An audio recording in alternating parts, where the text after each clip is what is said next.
երկիչներին, վեր կացեք եկեք ստեղ ժողովրդի կողք եղեք։ Դեննեք ձեր մեդալները, դրանով չեք սիրվելու, ժողովրդի սերը պտի վայելեք, ոչ թե մեդալները կախեք նստեք տունը, այս ձեր համար սերիալ չի նստում նայում եք։ Ես ահավոր հուզված եմ, մի քիչ լավ չեմ զգում, ժողովուրդ ջան, ճնշումը սաթր է, մի կերպ կանգնել եմ։ Երկու օրը մեկ ինձ գրում են, ամսվա մեջ արդեն չգիտեմ, այնքան են գրում ազատամարտիկների կանայք, ում ուղղակի էլ չեն օգնում ոչ մի բանով, բայց նրանց ամուսինները մեր համար են զոհվել, ու ոչ մեկ չի օգնում իրանց։ Ես ուզում եմ ունենամ լավ Հայաստան, որ ամբողջ աշխարհը հիանա մեզանով, որովհետև մենք առաջին ազգն ենք եղելով եղել է քրիստոնյա։ Եվ պետք է առաջինը լինենք որպես հաղթող։ Դուրս եկեք դերասաններ, երգիչներ, բոլորը, եկեք կանգնեք մեր կողքը, ժողովրդի կողքը եղեք։ Այսօր այս սերունդը շատ հզոր է։ Մենք ունենք հզոր սերունդ և հաղթել ենք։ Եվ ես ուզում եմ տեսնեմ վարչապետ Նիկոլին, միայն Նիկոլին։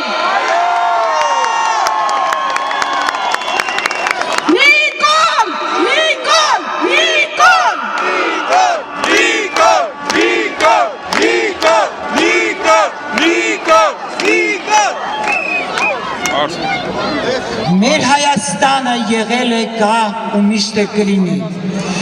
Ես ուզում եմ իմ հայ ազգին ասել, որ դուք այսքան ազնիվ, այսքան անաղարտ, այսքան միասնական եղել եք այսօր և կլինեք վաղը։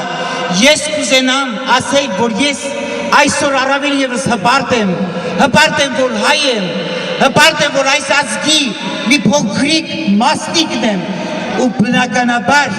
իհարկե ձեզ հետ եմ կամ ու կլինեմ, սիրելիներս։ Ես այսօր ապշած եմ մի փաստի վրա, որ ունենք այսպիսի հզոր տղամարդ երիտասարդություն։ Ես երջանիկ եմ դրա համար։ Այս երիտասարդությունը մի փոքրիկ օրինակով բնութագրեմ։ Ինձ համար այս երիտասարդությունը այն սերմն է, որ ժայռի վրա էլ գցես, պտղատու ծառ կաճի, միշտ մնացեք այսպես քաջ, սիրելիներս։ Եվ ես այսօր այնքան ուզված եմ, պատկերացեք ոչ թե այսօր, այս մի քանի օրը և ընդհանրապես այս փղավոցները, այս փողոքը, այս հառաչանքը, որ ես եմ լսում, դուք չեք պատկերացնում ես որպես մայր և որպես տատ, կուզենամ այսպես բացեմ սիրտս ու բոլորի տառեմ իմ սրտի մեջ։ Ես ես սիրում եմ սիրելիներս, միշտ եղեք այսպես միասնական, միշտ եղեք այսպես քաջ ու ազնիվ։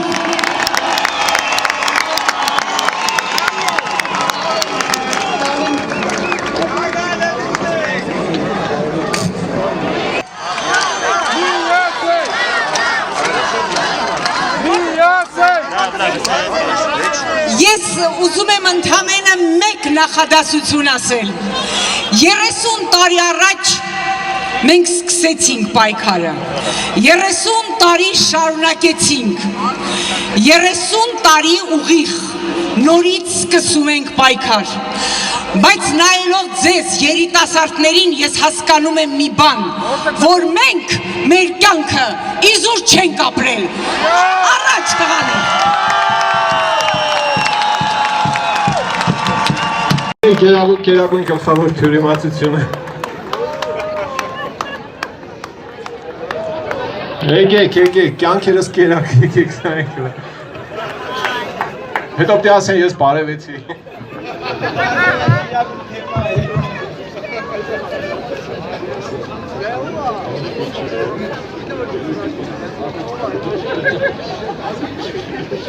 Դժվարանում է թոշակառուն ժողովուրդ տերող կլինեք։ Ողջույն։ 10 տարում ես կառուցեցի այս ֆալոցենտրիկ համակարգը։ Ես ասել եմ, որ 2040 թվականին Հայաստանի բնակչությունը կլինի 4 միլիոն մարդ։ Անշուշտ, Հայաստանում 2040-ին կմնա 4 միլիոն մարդ, բայց միայն մի պարագայում, եթե 2018-ին Հայաստանի բնակչությունը լինի 10 միլիոն։ Ես իմ խոսքի տերն եմ եղել, ասելով, որ Հայաստանի քաղաքացին ապրելու է ավելի լավ երկրում։ Հիմա նրանք անշուշտ ապրում են ավելի լավ երկրներում, Գերմանիայում, Ֆրանսիայում, Անգլիայում և այլն։ Ես ասել եմ, որ կլինեն 100,000-ավոր աշխատատեղեր, նոր ատոմակայան, բայց հստակ չեմ ասել, որ երկրում։ Ինձ ասում են դու մուտիտ ես արել։ Ես ուզում եմ անկեղծանալ։ Ես ունեցա շատ բուռն գիշեր։ Գիշեր, որի արդյունքում ծնվեց Հայաստանի Հանրապետությունը Մաքսային միությունում։ Ինչպես ես ասում էի, դա անվտանգ է մեզ համար, բայց պարզվեց ես չէի պաշտպանվել։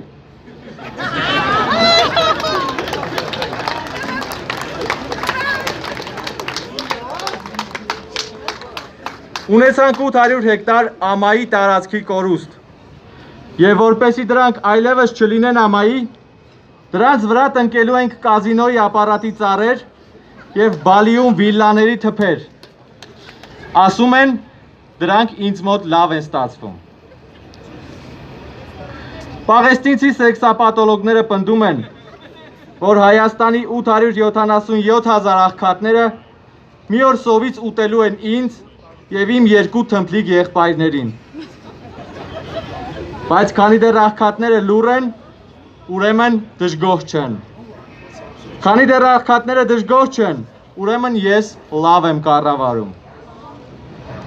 Նաև ասում են, որ ես պետական պարտքը 2 միլիարդից հասցրել եմ 7 միլիարդի։ Ես այդ գումարով տուն եմ նվիրել մոլորակի բոլոր անօթևաններին, այդ թվում և Հայաստանի 4000 անօթևան ընտանիքներին։ Ասում են իմ սիրտը մեծ է ինչպես հանրակացարանը, որտեղ բոլորն են տեղավորվում։ Ես ասել եմ, որ չեմ հավակնելու վարչապետի կամ նախագահի պաշտոնին,